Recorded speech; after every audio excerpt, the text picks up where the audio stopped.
Chapter 54. Warble decides on settling in Coeur d'Alene because, since nobody can spell it or pronounce it, he thinks he will receive neither telemarketing calls nor junk mail there.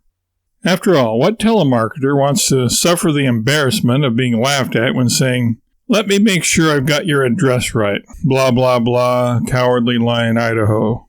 And what typist wants to have to memorize the spelling aid "Call Our English Uncle Rathbone," D', alone with an E instead of an O, just to send a flyer for collector edition euros to a stranger?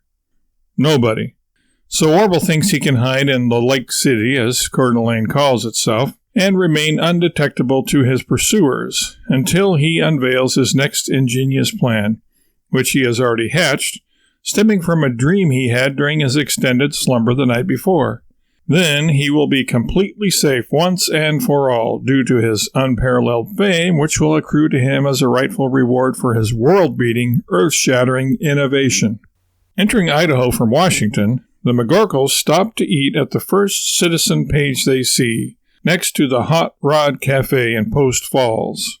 Mary lobbies for eating at the cafe, but Warble won't hear of it. Citizen Page is predictable, and, or so he claims, being predictable is the best thing to which a restaurant can aspire.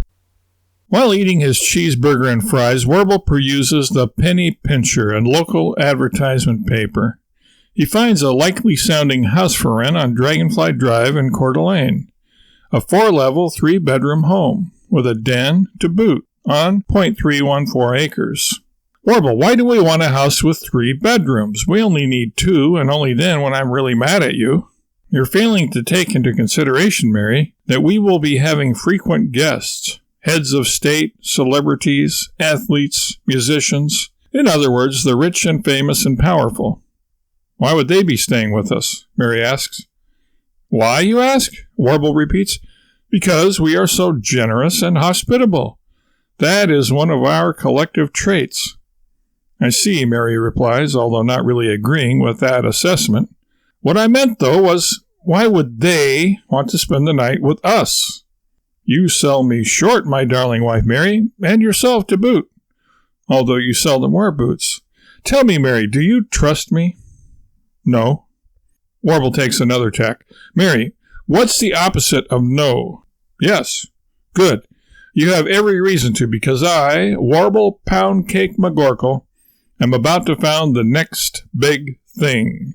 I will be the sole owner, president, CEO, CFO, CIO, and COO, not to mention personnel manager, a skill I perfected while working for that old wharf rat Morley Moore, of the most important, and more importantly, most profitable business ever to see the light of day, or in the case of Coeur d'Alene, the fog of day. Mary is so fed up with Warble's schemes, even when they work they eventually backfire and disintegrate, that she puts forth her best effort to not be curious about what Warble's proposed business is to be. She tries to concentrate on other things, to get it out of her mind. She weighs some conundrums, such as, what came first, the chicken or the egg? Is it live or is it Memorex? And, is it butter or parquet?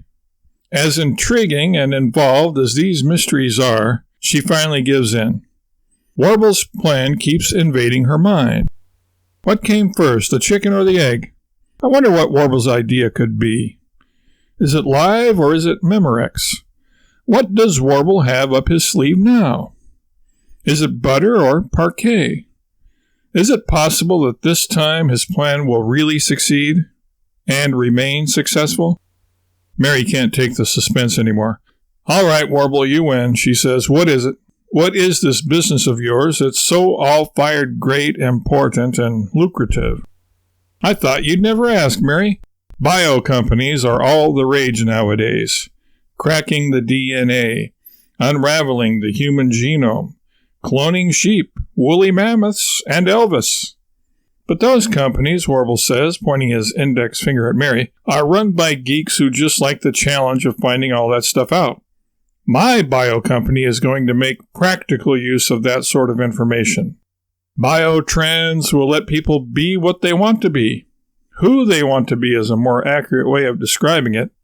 I already have a slogan for the company.